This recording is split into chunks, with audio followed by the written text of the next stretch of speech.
Welcome to Indie Beacon Radio, where creative souls can find help in marketing their creations. You can send questions for each show on Twitter using the hashtag IndieBeacon. Now sit back and enjoy learning about our guest for this show. Hey, good evening. This is Rox Berkey, and I am so glad that you decided to join us this evening so we can learn a little bit about Ron Kessler and his story, Ruby's Prayer. So welcome, Ron. Thank you very much. I've been looking forward to talking to you guys. So I kind of wanted to go through a couple of different areas, and I'd like to start our conversation out really about you. I want to know, I want to know a little bit about how you started writing, Ron, and some of your background that led you to where you are today. Well, that's kind of an interesting thing because, I've always been an avid reader. It's always, whenever you're reading a famous author, it's like you're having a conversation with him. You can't talk to him, but he's talking to you. And I've always found that kind of fascinating that you can go back and talk to people that are 100 years old or more and find out what they're thinking. And anyway, I've always played a lot of golf, but, you tear your scorecards up and throw them away and you don't have anything. I wanted to do something that was a little more permanent. So I started writing. I had this idea for the book. I ran it by my wonderful wife, Lori, and she said, well, you just need to start writing. So we went out and bought a computer, and I got after it, and next thing you know, it took me about 3 years to do it, but I learned a lot in the process. And but typing the two words "the end" was a pretty monumental thing. It was for me. It was something pretty special to do. I was kind of proud of it. Well, yeah, absolutely, very, very exciting to be able to have it get all the way to that purpose. But there's a lot of history and background in this particular story that had to take some some significant time for you to research. Well, fortunately, the two towns in the book are Huntsville and Belton, and they're relatively close to where we live. Huntsville is only about 45 minutes up 45, and Belton is about 2 hours away. And we were able to do a bunch of research. I had a guy in Huntsville that was the town history buff, and he showed me all around where the railroad tracks used to be and the train station and what happened with all of that. And then we went over to Belton and stayed at a place called the Morning Glory Inn, and it was a house that was built in 1875. It was really interesting, and it was all a lot of fun. But, of course, if you want to write a book nowadays, I mean, everything's at your fingertips on the Internet, so that made it a lot easier, too. Well, and there's a lot of museums I'm sure that you had to go to. Bell County Museum was one I think that was referenced, and Temple Railroad Museum. How did those play into the structure of Ruby's Prayer from a story perspective? Well, when I started writing the book, I had pretty much the ending, but I didn't know where to. I knew that the main characters were going to be in some trouble that they had to get out of, and so I started backtracking about what would have to take place for that to happen. And the more I got into the story, the more I needed to do a lot of research to make sure that everything was accurate. The story takes place over 5 days in the spring of 1880. And I wanted to give a clear snapshot of what life was like back in those days. And so I went to the prison museum, and the guy there, actually what we did, my wife and I, we took a bunch of names off of the prison cemetery that goes back, they've been buried there for 100, 150 years. And the guy at the the museum, he used some interns to go back and find out who those people were, what they were in for, how old they were when they died, what race they were. And I used a lot of the names in the book are those names. And at the end of the book, when you after you finish reading the story, I revealed who those people really were. And what they were in for and all that information. It's kind of an interesting twist.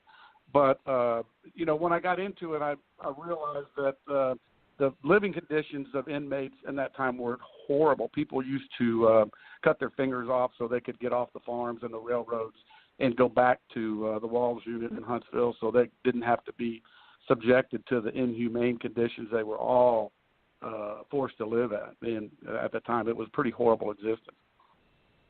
Oh, no kidding. I mean, that's just awful. Plus, the country and Texas at that point in time was recovering from the Civil War, right? That's a whole bunch Correct. of extra loss in there as well. Well, yeah, it's in fact the Walls unit in Huntsville. It was the only prison left standing in all of the South after the Civil War, and in the prison itself, that's where they used to make the real coarse cotton fiber that they made the Confederate uniforms out of. But when it kind of just I kind of got sucked into an eddy really, because when I started doing the research, it just got more. There was just another layer and another layer and another layer of the onion. The more I looked, and so it was kind of fun doing the research for all that. But at the same time, it was really amazing how it was back then. For example, back in 1876, Texas passed what became known as the Pig Laws. And the Pig Laws were put in place because there was a lot of free slaves that were coming into the state that had no skill, they had no money, and they made it a 5-year offense, automatic in the prison system to if you got caught stealing a chicken or a pig. And these people weren't stealing those animals for any other reason than to eat them. But throughout the South it was that way. And basically what it did is that these uneducated blacks and put them to work on the railroads and in the rock quarries and in the farms around the state. So slavery really didn't end at the end of the Civil War. It continued on in a different form for quite some time until they were able to abolish all that. So it stayed in place more from being a prisoner and in a work group than being Correct. a slave owned by a plantation or whatever the equivalent was at that point. Right, and in most cases it was way worse because, what they used to do, for example, they try to get about 2 miles of track laid every day. And at the end of the day, they would take these railroad ties and just lay them across a ditch, and that would be the housing for the inmates. The inmates would just sleep in the ditch right there on the ground, and there'd be an armed guard standing over the top of them in case anybody tried to make a run for it. That was common.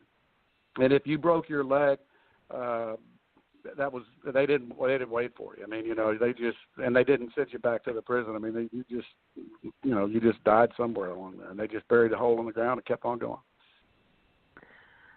Wow, I'm glad we don't live in that time now. Yeah, I feel like I put a big bummer on this conversation, but it is true. It's all true, and it was kind of a surprise for me when we got to digging and looking around. But it's kind of a black eye for I love Texas, but it is definitely a black eye on the state that nobody really talks about anymore. Well, and times change, and there are always things on reflection that are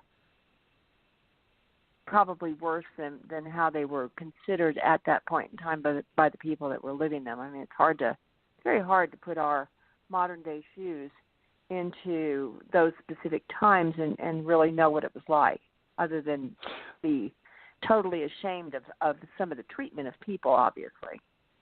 Right. Well, that was the thing that kind of got me about how you could tell how long somebody had been in prison by the discoloration of their black and whites. If somebody was out with brand new black and whites on, he just got in there. If somebody's were all ragged and torn up and black from dirt, you knew he'd been there for a while. But it was normal back then, and nobody really cared. I guess there was a big consensus among people that were outside that they deserved it, whatever their fate was. That was it. But it was like you say, it was normal back then. But today, it would just be completely unacceptable. Exactly. No, that's really, really true.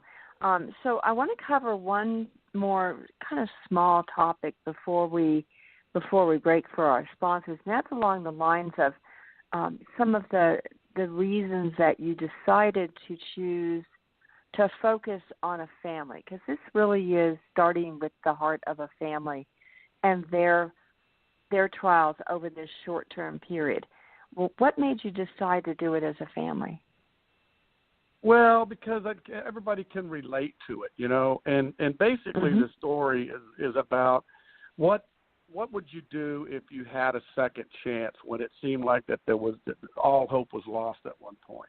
And that covers Tom, the main character. It also covers Jenny Lou, and that was basically the point of the story. But it's also about trying to do, because Ruby's prayer she wanted, once Tom got out of prison, to go back and help his dad with the ranch and make amends with his brother and to live a nice life, and that's what he sets out to do. And I don't know. I mean, and all of the characters that are in the book, I know very well. It's like they're either part family members or they're friends of mine that I've known that I put into the book, and I don't know. It just kind of came together that way. I didn't set out to do it on purpose, but in the end, I think it was a nice little touch to the whole story. No, absolutely. It's one of those stories that, by all the reviews, it definitely pull the heartstrings and be a total page turner. So what I'd like to do, Ron, at this point is I want to take a short break and give a chance for our sponsors to check in, and then I want to talk a little bit more about some of the next steps that you're taking with Ruby's Prayer. So stay tuned. Sure, absolutely.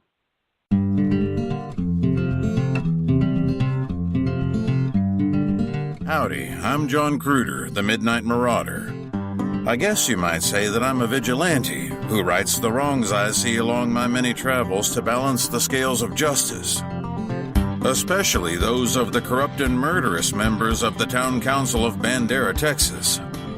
You can follow my many adventures in a series of Midnight Marauder books written by Roy Clinton on Amazon.com and TopWesterns.com. Or, if you prefer, listen to my adventures in audiobook form by downloading them from Audible.com or iTunes. This is R. William James, the voice of the Midnight Marauder.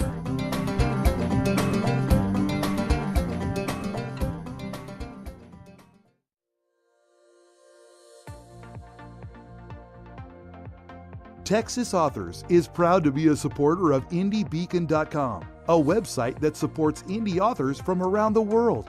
If you are looking for help with marketing or getting published, IndieBeacon.com can assist you. Years of experience by the founder is available to any indie author looking for help. IndieBeacon.com, a place for creative souls to find help in marketing their creations.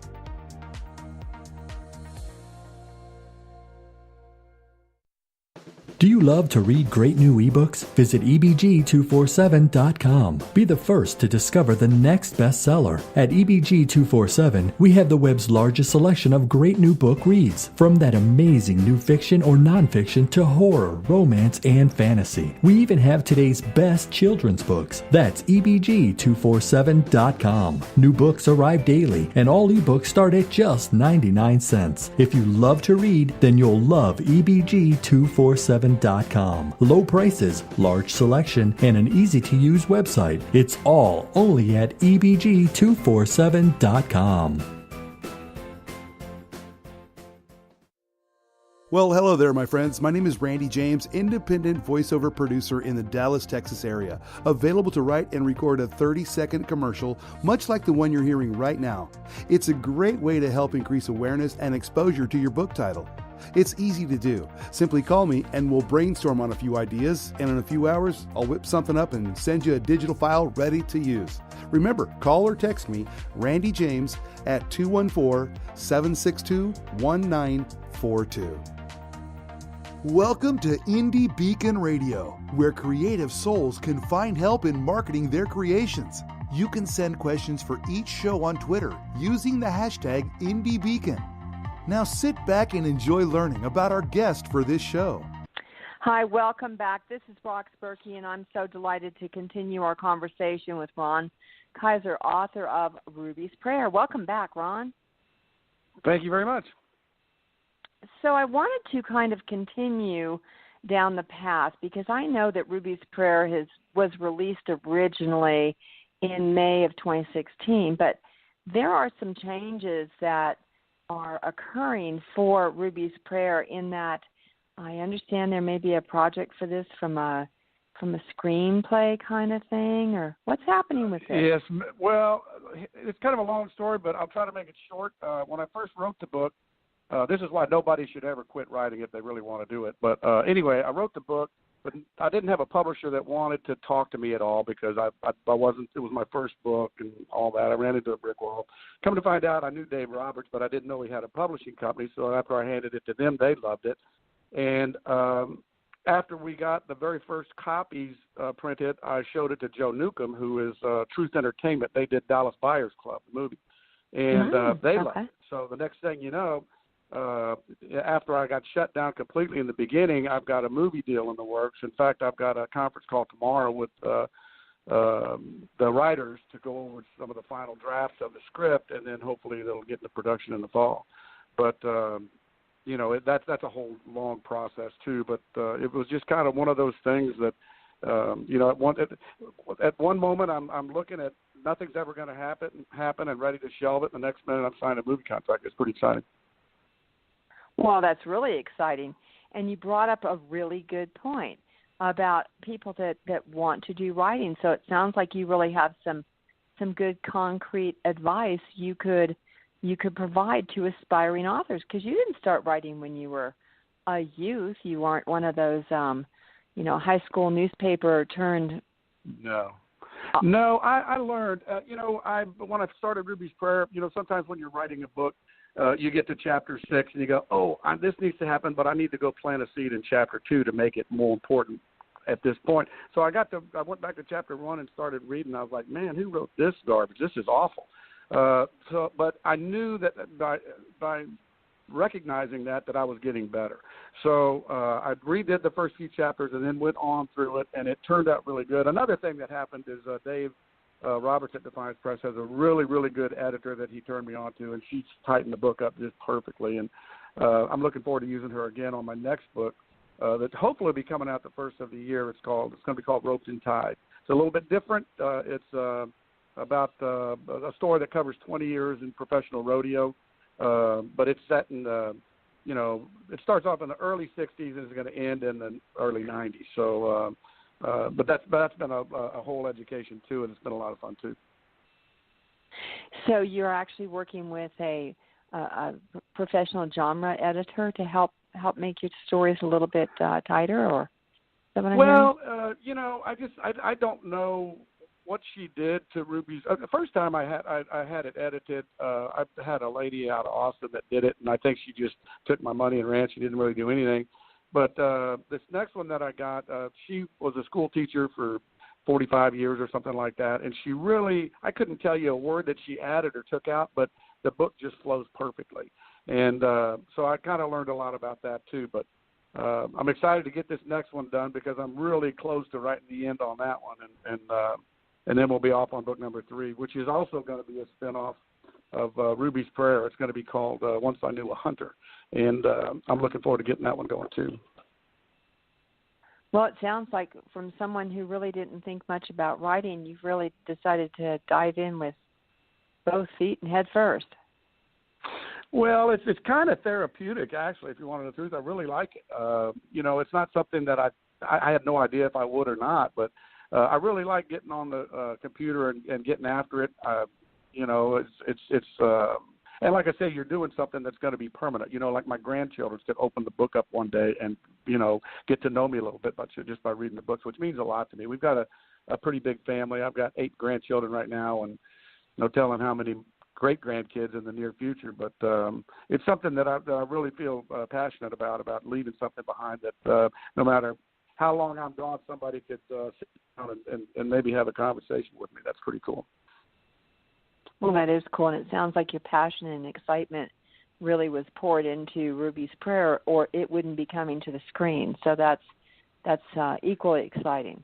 So what kinds of things outside of creating screenplays and new books are you doing to get out and talk to readers, or are you doing book signings or book fairs? Yes, ma'am. We just had one we were at the Republican convention in San Antonio about 3 or 4 weeks ago. That was a lot of fun, and I'm not going to have a chance to do much until we have the Austin Book Festival at the end of October. I'll be out there for 3 days, or 2 days anyway, and I'm looking forward to that. I like sitting down and signing books and talking to people. And when we were in San Antonio, there were a couple of people that knew all about Huntsville and Belton, but that didn't know that history of why the railroads passed both towns by when they had a chance to go through. And it's just kind of fun for to talk to people about that, especially if they're history buffs like I am. I really enjoy it. So that's part of your fun, is actually going and doing some of that research on the history. And Texas is such a rich state. I would imagine you're going to be writing for quite some time. Well, you know, if you know, luck holds, I'll, you know, look back and I might have, you know, 10 books stacked up in the corner with my name on it. We'll see how that goes, but I know that the second one's almost done, and then I'm going to get on the third one immediately, which I'm really looking forward to as well. And we'll see what happens. But it's once it kind of gets in your blood, you can't get it out. You know, you just have to get on the computer and start putting the words down on paper the best you can. Well, I think that's very exciting. So you're going to be October in Austin, so people can come and visit you. Where can folks buy your books? Where are they available? They're on Amazon, and you can get a Kindle version. I think the audio version is going to be coming out pretty soon. Or you can go to defiancepress.com and order them there, too. And which, by the way, October 27th and 28th is the Austin Book Festival. I don't think I mentioned that in case people want to come out. Oh, that's great. And you can also get your books on Texas Authors right now, right? Right. I forgot that one, too. And I have a couple in Barnes & Noble down here in the Woodlands, too. They've been I've sold a few out of there. Oh, that's exciting. Now, are you also scheduled to be at the Texas Book Festival? That's the one in Austin, yes. That's October 27th, 28th. Okay. Now, where can folks learn a little bit more about you? Do you have a website that people can visit? Yes, ma'am. It's ronald-keyser.com. You can take a look at my mug shot in there. Not my mug shot, but my mug picture. And it's a nice little website. Although, you know, it's only got the one book up there right now. You know, I'd like to have 4 or 5 up there before I'd consider myself legit.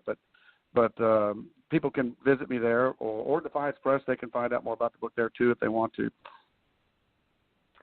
Okay. And can people find you on Facebook and follow you and see, you know, what's what and where you are? And yeah, in fact, on Facebook, they can go, and I made a couple of videos about, one video in particular is about, we pan the entire prison cemetery, and there's rows and rows and rows and rows and rows of crosses, and I explain how that came to be, how we got the names off the crosses, because some of the crosses don't even have names; they're just a number on it, and they're so decrepit that you know, if the guy at the prison museum didn't help me out, I would have had no idea who was buried there. In some cases, there's I think we found there was 3 people that were buried in 2 different spots. They don't know who's in the graves; they really don't. In fact, the prisoners kept the records of where people were buried in till 1972. The state didn't even care.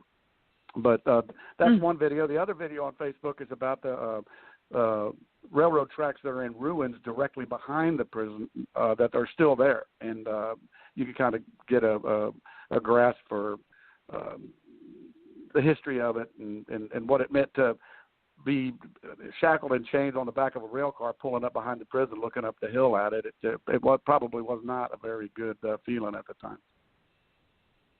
Well, and I'm sure conditions were such that during that period of time that Ruby's Prayer represents, I'm sure that you know, there weren't three square meals or probably any nutritional value whatsoever in what they were fed or how they were housed. Yeah. Or sanitary conditions probably were questionable as well. Oh, absolutely, yeah. So, but anyway, I mean, without going back into all that, you know, I think if people read Ruby's Prayer, they'll get a real good, clear picture of what everyday life was like back there. Because everything from when windmills came out to barbed wire, what the cattle business was going through, what it was like to work on the roads, everything in the book from a historical perspective is completely accurate. The story's fiction, but everything about it was otherwise the book was completely verified by different ways and means, but I think it will give everybody a good idea what life was like when they read the book. I think that's really the best advice that you've provided so far is people need to go pick up a copy of Ruby's Prayer and read it before it comes out to the big screen so that they can make sure that they've got that background. Well, that's and one they of the can things again. we're gonna... I'm sorry, go ahead. Go ahead. No, please. Oh, that's one thing that, the book is there's so many characters and the plot is so wide that they're trying to cut a lot of it out for the big screen just because of time-wise. So I would appreciate if people actually went and bought the book first and read it for themselves because they'll know what the story's really about. Now, we're trying to keep everything with the scriptwriters as close to the story as we can, but the story's pretty wide and there's just no way to cram all of that into a 2-hour movie, so it would be good for everybody to read it first. So that's exciting. So everyone, you need to go get a copy of Ruby's Prayer. You need to visit the website at ronald-keyser.com, and you need to check out Ron at the Texas Book Festival in October, and he'll sit down and tell you all about the history and where he's at on the new stories. So, Ron, thank you very much. I appreciate it. Well, thank you very much. I really enjoyed it. Thank you very much for having me on.